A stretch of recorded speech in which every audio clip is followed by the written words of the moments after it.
Oh, hey, friends. How you been? Hey, it's been a fun week for me. Usually, Suntup release weeks are a lot of fun for me. But even more so since I've been interviewing the players or playas involved with these editions. And I already posted my interview with Wendy Benchley, and she was awesome and lovely and gave us a lot of really good insights into the cultural phenomenon that is Jaws. Well, I also interviewed the artist for the Suntup edition, John Anthony Di Giovanni, and he was just as delightful, very down-to-earth, great guy, and I think he's got a huge, bright future ahead of him. And his work in Jaws, if you've seen it, is just stunning. So I sat down, I talked to him a little bit about being an artist, about Suntup, about Jaws, and I scared the hell out of him. Really, I did. I made him question his role in this, and you guys see that. But he's a champ. He's a good guy. He survived me, and he survived Jaws. So he's a survivor. Check it out. For once, I'm not talking to myself. It's time to go beyond the book and get over your shelf.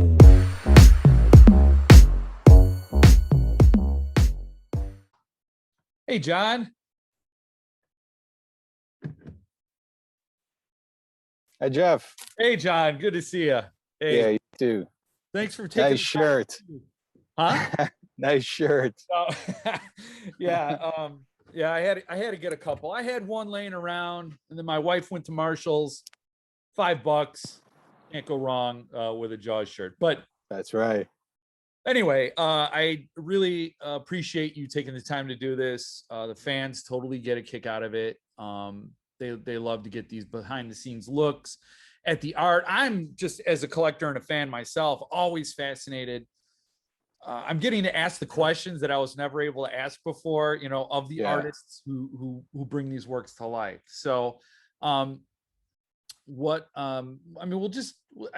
that's really the nugget of what I'm looking to get at here today, is to understand you as an artist, how you came to work with Suntup, what you thought of the book. I'm reading it now for the first time, and I've seen your artwork. So, you've seen it? Yeah. Paul shared it with me. Awesome. So I could have some sort of a reaction to it. So it's interesting because, but anyway, we'll get into all that. So Okay. Yeah. First of all, how long have you been creating art? Your whole life, since you were 2, or you like what? Yeah. I mean, on and off. Yeah. Just drawing, and probably 2. Started drawing, and it wasn't the first choice for a career path, but it was something I didn't stop doing. Like when I went to school, I started off, I got into theater in high school and went off that way, and went to university for that for a year. And when things weren't going so well with theater school, I found myself drawing. You know what I mean? So I kind of, I kept coming back to that. And then eventually I tried art school. I did that for a little bit. It didn't work out, but then I went and basically the online schools were really popping up at that time. So I went directly to some of the artists I most admired and studied directly from them. And that was good. But it still took, so that was maybe 2012, 2013. And then I didn't start doing this until 2016, 2017. So it was some time in between that before I had enough confidence to put a portfolio together. I wouldn't even say confidence, before I hit the necessary wall where it was like I didn't have any other options. I needed to bank on the art. The series of other jobs I'd done in the interim just they weren't cutting it. So it was about 2016 I started doing professionally. I did some album covers, started working for an advertising firm out of Canada here, did a big project for them, and then it just started rolling with book covers and work in theme park development, concept art, and film, and kind of rolling from there. So It totally paid off. I mean, you know, Thank it's you. interesting because you It said, you has. know, has your how did your art change once you pursued like a formal education? You know, because that always intrigues me. Like, you have this talent, you have this. I mean, because I doodle too, but there's Okay, no yeah. way I could create the images you've created. You know, it's there's a difference between an amateur who just having fun and somebody who has a talent and a passion for it. So you Yeah. had to have those things, and then you pursued some formal study. How what did that do for your art? Yeah. So that's an interesting question. Um, I guess I came in with a certain amount of raw material. I don't know if it's talent or if it's just having started earlier, but it's very, it's hard to say. But one thing I was doing as a kid a lot, I would paint miniatures, the Mm, Warhammer, that kind of thing. And yeah. I painted those. So I had a really good feel for like tonality, value. Um, because you layer those to make highlights, or you would layer the colors, mix the paint. So I had a good feel for all of that. But Mm, the sort of the drawing, the structure, that takes a lot longer to learn. That's something I'm still working on. So when I got to a teacher, the first artist I studied with, his name is Gregory Manchess. He's an oil painter, he's an excellent oil painter, amazing, excellent. Um, and he, being in his class and his as a mentor with or as a mentee, um, what I got was a structure, a process, and that was kind of the key thing. That it was sort of like, especially a commercial process, to be able to do mm. to be professional with clients, was sort of like a, how to go about doing, or one way to go about doing an image that's going to give you somewhat consistent results, and that's really the key thing. And sorry, I'm outside. It's car That's all right. noise and stuff. Yeah, my kids are inside. It would be too loud. Oh, that's cool. My Yeah. kids are floating around here too. Okay, all right. Yeah, so the what I found with that was the basic thing we keep coming back to is the planning stages, these thumbnails, little small versions of the image that you sort of set everything up Mm. with, and then take that to the finish. And that's basically that simple structure has been the thing that has allowed me to do client work on a professional level and still work my skills. I mean, we all are. I don't know an artist who isn't still working on it. Yeah, that's really interesting. So the formal training kind of gave you a focus for that talent because it is talent. I mean, that is definitely not everybody can create those images, and you know we'd all like to. We all have an idea of what a shark looks like, but to Mm, capture that twisting animal in that moment with Hooper and Brody and the boat and yeah. or Quint, and just to get that moment, that emotion. I did notice, I did poke around on the interwebs, and I did notice a lot of your work is more fantasy. That's right. A lot of Yeah. those. So were those book covers? A That lot of those are book covers. I do cards for Magic the Gathering, yeah, some Dungeons and Dragons stuff. So once you get into the sort of fantasy genre, there's a lot of room there to play. So you end up doing a lot. That's sort of what happened. I did one dark fantasy book cover, and then all the other, it was an yeah. indie cover, and so all the other indie, or many of the other indie authors liked it, and then contacted. So you end up doing it's step by step into the next genre if you get lucky, or else you just stay there. And I love that stuff too, but it's been a long time. So when Jaws came, it was an easy yes when Jaws came down the pipeline, because it was like, oh man, this is something different, right? So you were feeling a little, and this isn't fair. I'm not trying to, but were you feeling like a little pigeonholed in that? So, for example, I worked 14 years at a marketing firm, and we work Yeah. primarily higher ed institutions. And I'm like, this is great. I'm getting a certain skill set for this one sector. But man, I wish I could work on a beer campaign, like just Hmm. something Hmm. that takes me out of the same Yeah. thing. So you it sounds Just like you had something of a reaction like that with Jaws. yeah. Yeah, the variety. I mean, whatever it is, you do the same thing enough. And it's not it it's funny because at the end of the day, it is the same thing as far as technique goes. It's still the same process. It's still the same mentality. It's just a different story. Yeah. And I mean, I suppose there's a certain range of cliche that you kind of have to stay within fantasy and stuff. And I sometimes try and push it. And I don't know.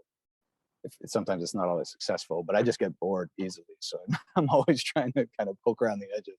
So when Jaws came through, it was a no-brainer for me. So were you familiar with the book and the movie, or just the movie? I was familiar with the movie from when I was a kid. I think Yeah. I saw Jaws maybe when I was 12 or 13. And so it had been a while, but I mean, you can't escape knowing about Jaws. No. So it was iconic. So I did get the book, and I read the book, and I purposefully stayed away from the movie or any imagery because I didn't remember it well enough, and I didn't want anything in my head. I wanted to try and just and see where I could get. So I just read the book, and I really liked the book. Yeah. It was really cool. I think it is. I mean, I don't remember the movie that well, but it has a lot of depth that I don't think would be possible. You know, the only thing because I was exactly the same. You know, when I knew it was Jaws, I got the book. I wanted to read it ahead of talking to you, and I'll be talking to Wendy Benchley tomorrow. Oh, and great. Yeah, so I really wanted to know, you know, because the only thing I kept thinking of, it's funny, my brain, it had been a long time since I saw the movie, but of course it impacted the culture in such a way that the symbolism, the iconography, all that stuff is part of our cultural sort of memory. And the only thing I kept remembering though was that zoom in on Rob Schneider. That was the actor's name, when he was sitting on the beach and there's some sort of shark event going on, and it just keeps zooming in on him. That's all I remember. So when I read the book, I am seeing the Captain Brody that Steven Spielberg filmed. I am seeing some of those characters, but it is a new experience, and I'm finding it really fascinating. I think there are a lot of people that didn't see it that way, the book, because the movie just it steals all the action. Totalizing. Yeah. So from an artist's perspective, what was that like when something is so culturally relevant and with such iconic imagery? I mean, you know, I got the shirt, I see it all the time. How did that feel? Like that's a shadow. I mean, that's something, you know, that this cover, the cover of the paperback, casts a long shadow. And how did that feel stepping into that? I'm glad I didn't talk to you before. It's all done, and the work is brilliant. So, thanks, man. No, I mean, I don't know. Like maybe I think part of it is like I've been really busy, and so it was sort of I sort of didn't have time to worry. Like I was more worried about just doing a good job. That's always what I'm always worried with every job about, just hoping it turns out. There's always that chance that things will just take a left turn somewhere in the process. You try to structure things so that doesn't happen. To try to make sure you're working together with the publisher, the art director, all the way along, so there's no surprises at the end. But yeah, you just hope you get a good idea, right? So it work through it, comes up, and then that shadow didn't. I mean, the one thing I was very careful about was just not staying away from anything. Like I kind of used my memory if I was doing the characters or something. I didn't want to. I kind of wanted to nod a little bit, just so it's sort of nodding to different things, but I didn't look at anything directly. I just, that was the main thing. Go back to the source. Go back to the sharks. Go back to the beaches. All of that stuff. But and then just try and take the text, basically going back to the text and working up from there, as if there was no. I mean, you can't avoid it, but almost as if there was no right. looming. Yeah. Obviously, the filmmakers went to the text for their imagery as well. Exactly. So it's all the inspiration. So did you select the scenes to capture?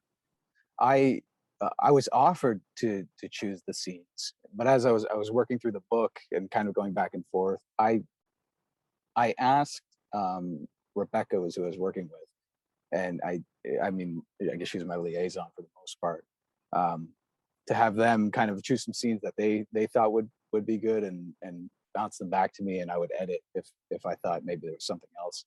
But the ones they picked are the ones I probably would have picked, and so that kind of And sometimes I just like that. Like sometimes I'd rather, do this and then I can work on that problem instead of Yeah. having like, that's a whole nother problem to decide, To pick it's it. just sort of a whole nother step. So if they throw it back at me, it allows me to be more creative in a way, I think.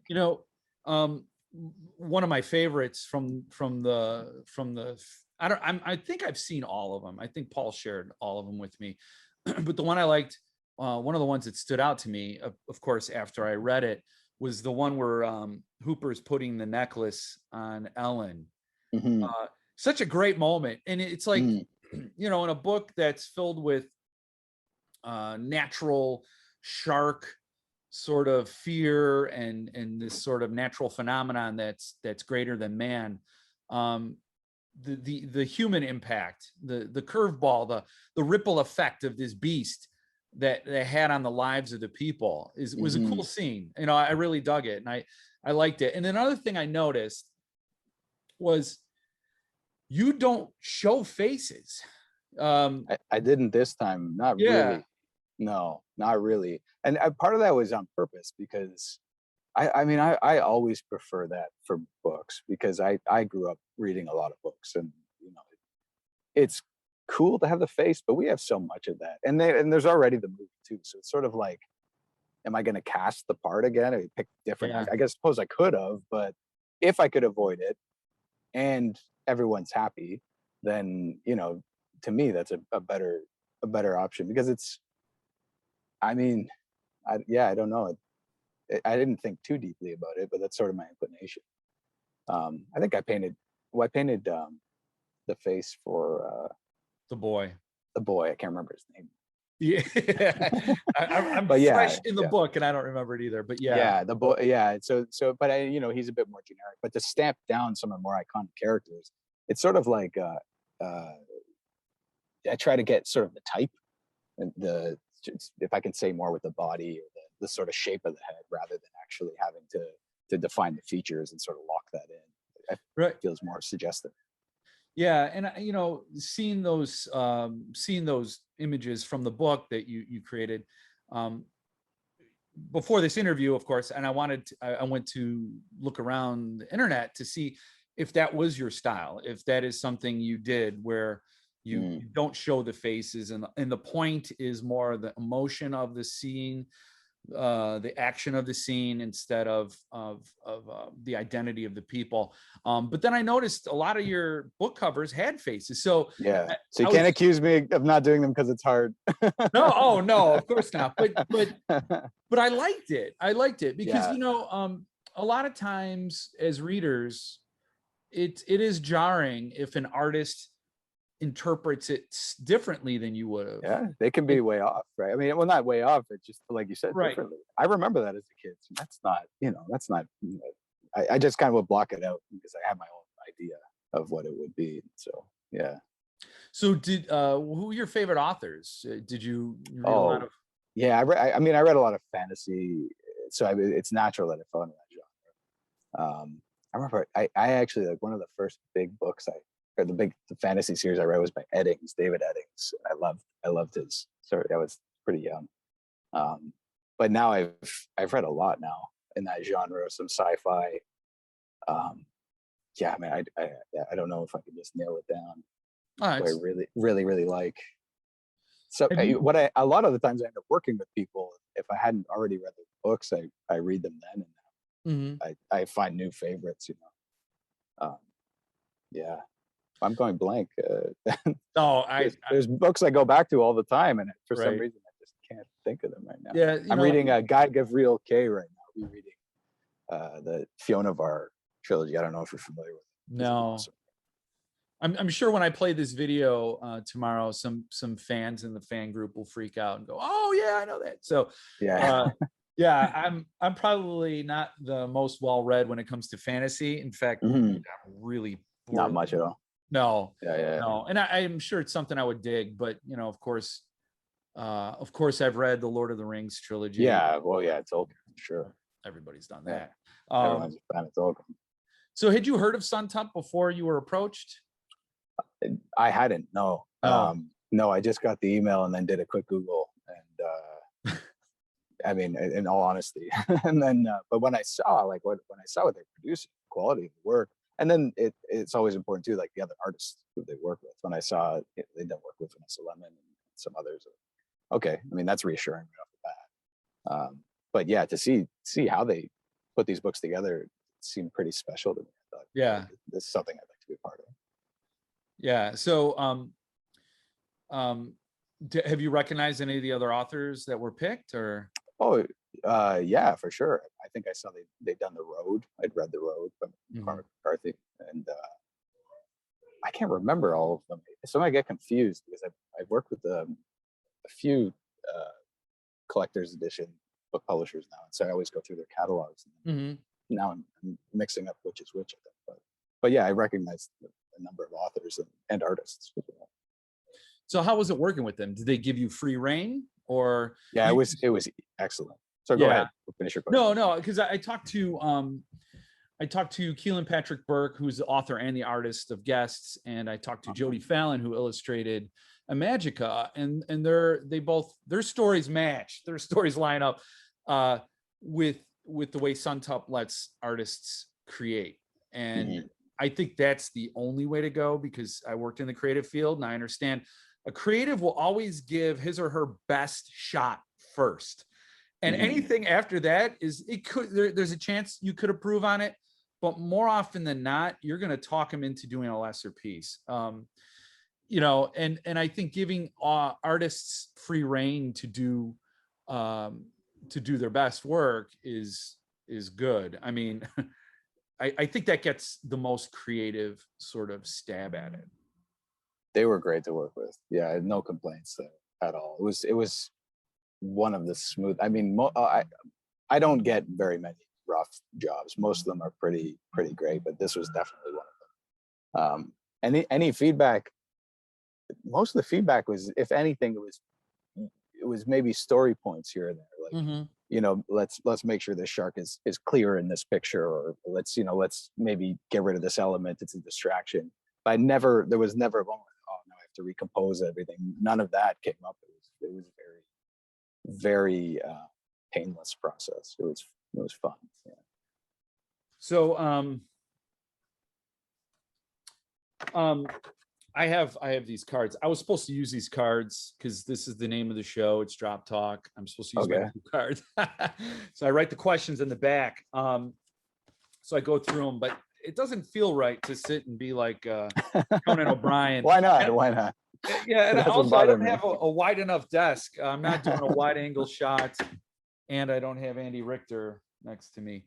But I know there was something else that, as you were talking, I was trying to listen and to be a host, and that's really hard to multitask. But so what was it? Oh my gosh. I hope I can edit this out so I can make myself look professional. But no, so how long, yeah, that's what I was wondering. How long have you been working on this? Like, when did they contact you initially? Just, oh man, the dates. I won't be able to tell you the dates now. Over a year, 2 years? No, it wasn't that long. It was a shorter, well, I mean, it's all relative. The schedule was pretty busy. When they contacted me, we're looking at, I think it was Jason, I think he asked about an April deadline, and I had something else to get done then. So we pushed it to May. So it might have been 6 months, but maybe not even that much. It seems like a long time, but when it's full, when the schedule is full, it's like it's a lot shorter than that. But it's nice. I like to have those. It's like, even if it's shorter than that, sort of subconsciously, if I can get the sketches done earlier, or actually the sketches are the most difficult part for me. It's coming up with the idea, landing on something that's going to be good. So I like to be able to stew on it. How did you create these images? It's digital. So these are all digitally painted in Photoshop. Yeah, we try to be pretty expressive with them. Stay kind of painterly. I know that was something Wendy was appreciated. She was interested in that. Oh, so she yeah. got a chance to look at the Yeah. art. So so the sketches I sent in were full color. They were pretty much just loose versions of the finals. Um, and so those were sent off to Wendy, and she got to look at them. I think the comment was something along the lines of, yeah, if anything, go more expressive. So Oh, which was, I wow. was like, great, because often in the commercial fantasy world, okay, just tighten it up, like Right. just Right. rein it in, like let's see some detail. And I'm not as I'm, okay, I shouldn't say that. I'm not as interested. I'm interested in all of it, but sometimes it's more fun to try and express it economically. What's funny is because um, what you've now become a part of is so huge. Mm-hmm. It goes beyond Suntup. And I've already seen some chatter. Somebody joined the fans group recently, and this person was saying that he was a fan of Suntup, and he bought some numbered books, and he was really happy about that. But when he heard it was Jaws, or heard the speculation was that it was Jaws, he was over the moon. He said he was part of a group on Facebook with 15,000 members, and any book that Suntup didn't sell to a Suntup collector would they go after it just because it was Jaws, just because it was adding to the canon, to the whole lexicon, the whole whole thing. They were going to go after it. And you're right. It is a good thing you did not talk to me when you were You're making me nervous in retrospect, but it's all done now.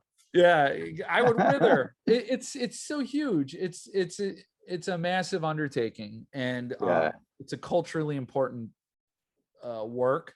And I think we all have a soft spot for it. If I was born in '72, so this came out 2 years out. So this has always been a part of my understanding. Every time I've approached a beach, I'd hear that music. Yeah, that's true. I would think about it. You can't avoid it. Yeah. No, and it's something so primal in humans that I think it's an echo from when we were prey, to have that survival instinct, to think, wow, I can't rely on my technology, I can't rely on my brains. It is the water, it is the beast that's home in the water. Yeah, the monster lurking in the depths. I know. It's super symbolic. It is. It's amazing. I like that too. I mean, I love jobs like that. I love good stories. Like anything I can work on that has some story, I could kind of live it while I'm making it, is useful. Yeah, I'm getting kind of close to when they pursue the shark. I don't want to give any spoilers to people who may not be familiar with the book. But I'm finding it really fascinating, and I think it says a hell of a lot more about humans than it does about. I think so. sharks. Yeah. Are you getting copies of this book? Yeah, I will get some copies. Yeah. Of what level edition? All of them? I believe a number. I'm getting a different distribution of the different levels, except for I can't remember the Roman. But the premium level, I don't think I get one of those, but I get a number of the other ones. So I'm looking forward to that. Yeah. So yeah. I have shelves full of numbered editions. I love this stuff. It's rare that Paul picks a book I don't like. His record holds with this. The art, I mean, I find it uncanny. I wouldn't even know where to begin to find an artist. Like if I had thought of Jaws and I went to your page and I saw, oh, well, this guy's a fantasy illustrator. Yeah. That's sad, because it would limit the person. But what you brought to that was fantastic, but it was very human, and it was very, very, very, it was perfect. It was perfect for the story. Well, thank you very much for that. I really appreciate it. I think the fans will be thrilled. I think right now, when this gets aired, they're going to be gobbling up the artist edition. So your signature will be floating around out there. I signed a lot of books. So. Well, not too many. Yeah, no. Enough when you're signing. Right. Right. Yeah. So I appreciate you taking the time today to chat. Sure. It's always a pleasure to get insight into these things. And I know I appreciate the book even more after talking to the people who created it. And to try to understand, where you're coming from and what you were thinking and how you reacted as a fan, just like we did. Yeah. I think that says a lot. So again, thank you for taking the time, a half hour here to chat, and good luck, man. Yeah. Do you have any other new books in the queue? Yeah, different things. Always be careful of what's announced and what's not. So Oh yeah, no, I don't want to put you Yeah. on the spot. Yeah. yeah. So I'm not sure, but there are things coming along. I've worked with other Subterranean Press, Suntup Press, different collectors editions. And Wow. yeah, yeah. Well, I did a book for Joe Abercrombie's A Little Hatred. I did that series. Well, with that's Suntup awesome. Press. That was really fun. That's probably the other, along with Jaws, it's the one with the most illustrations for a single edition. Was that one? And then what else is going on? A lot. I still work with a lot of indie authors. I really like that, and work with Tor.com, doing illustrations for their novellas and that sort of thing. So I love illustrating for stories. It's a lot of fun. Well, you did it awesomely. I don't know if that's a clumsy way to say it, but it it really came out beautiful. I'm going to be a proud owner of your work, Right on. and hopefully, maybe there will be an opportunity to do another Suntup in the future. I hope so. It was a really good experience, so I hope so. Maybe we'll talk again. Yeah, no, that would be great. So thank you, John, All and right. wish you the best. And join the group if you want to see the reaction. I know it's Yeah, I really, think I will. and Oh, one thing before I let you go, one thing I want to ask is, the fans would probably want to know, would you be open to doing remarks? remarks? Yeah. So a remark is when the artist puts an illustration right in the book. Oh, So yeah. Wow. it's like a That'd be cool. one-off. Not a lot of artists do it. Some just say, I don't have time, especially if you're busy. Some want to do it further on down the road. But it's essentially either you do it on acid-free paper that the collector tips in themselves, or they send you the book, which is pricey to send it back and forth, and and you draw directly in the book. So yeah, I don't know. That's not something I considered, but because that's something that happens often at conventions and stuff, right? People, that sort of thing. I suppose, or not necessarily. I mean, I suppose people could contact me on a sort of an individual basis, and we could see. Okay. Yeah. It's I hadn't considered it. So yeah, they're hungry for it. They love that stuff. So anyway, so thank you so much again, and we'll be looking forward to this release, and with some sort of cliche about the ocean that I couldn't think of right in the moment to throw in there. But yeah, we can't wait to get back in the water. Let's just say that. That's it. Get back in the water. Back in the water with the shark. All right. All right. Cool. Hey, thank you very much, Jeff. Appreciate it. All right. Take it easy. Bye-bye. Bye.